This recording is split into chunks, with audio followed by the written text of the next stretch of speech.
What is up, guys? Welcome back to the channel and welcome back to another Division 2 video.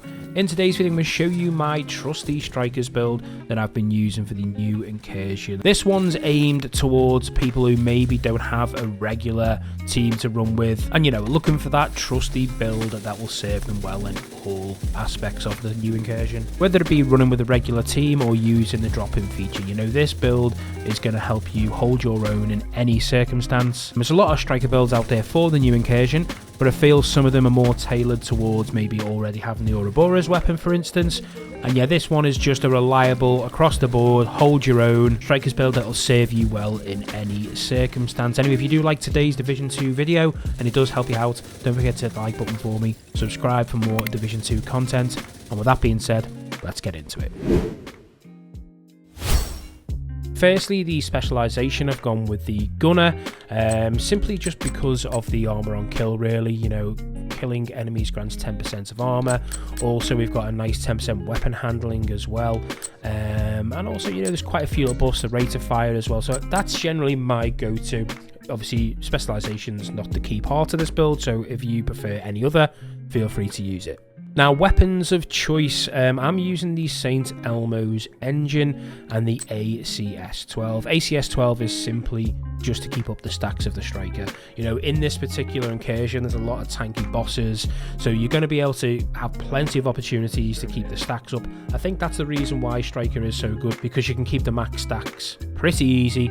So yeah, the ACS is just for that. And the St. Elmo's engine, again, this probably, like the specialization, isn't key to this build. So if you prefer using the Eagle Bearer for the extra damage, then feel free to use it. If you've already got the Ouroboros, feel free to use that. The reason I use the St. Elmo's is because obviously it's got faster RPM, the damage isn't too bad either, the 70 round mag, and the fact that there's no recoil. It's easier to, obviously I'm playing on console at the moment, so it's easier to tank headshots. It's just easier to hit them headshots, so I prefer using the St. Elmo's engine over the Eagle Bearer.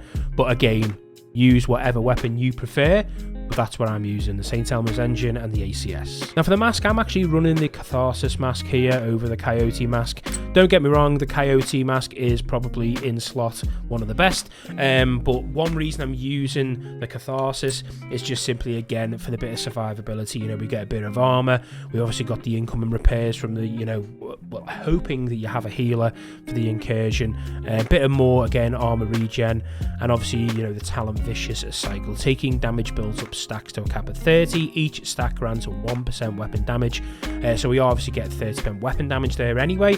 And then obviously taking damage at max stacks triggers the Purge, which removes all status effects and drops a healing cloud, which restores 5% of the max armor for 10 seconds. So just that, again, just a bit of survivability in particular gunfights. But also, you know, you do run the added bonus of, if anybody else is using their Coyote's mask anyway, you're still going to get them buffs. So I'm running obviously the Catharsis mask maxed out on incoming repairs, armor regen, and then a 12% crit hit damage mod. Next, the chest piece. As you can imagine, we're running the Striker's chest piece. Obviously, we're picking up max weapon damage, crit hit chance, crit hit damage. Next, we're running the Striker's holster, max weapon damage, max crit damage as well.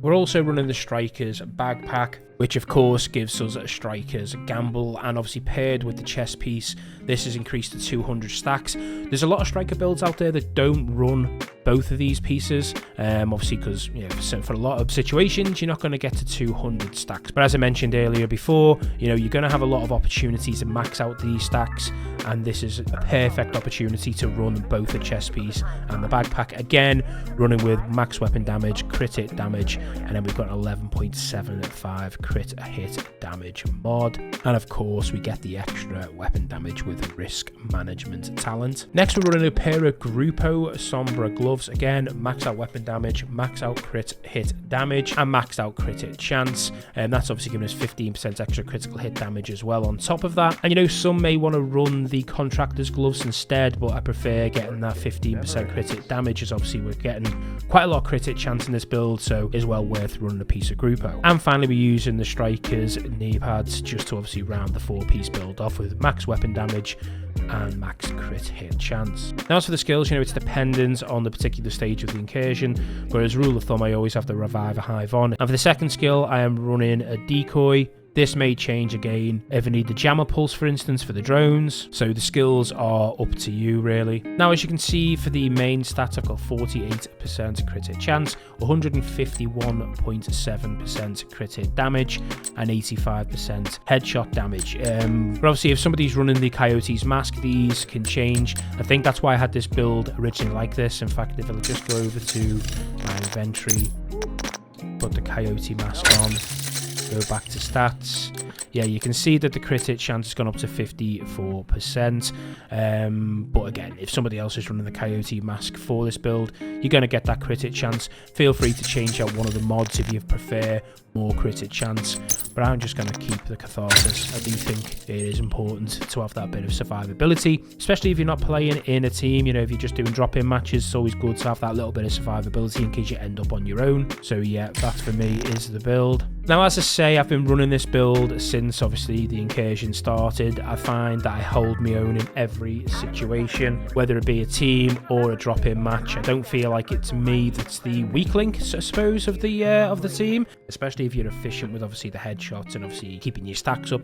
You're going to be able to contribute well to the team. You don't have to rely on anybody else's build, and you know, people aren't going to be removing you because your build's not up to scratch. This build will serve you well for the Incursion. And yeah, you know, that is it for today's Division 2 video. If you did like it, don't forget to hit that like button for me, subscribe for more Division 2 content, and yeah, that's the video.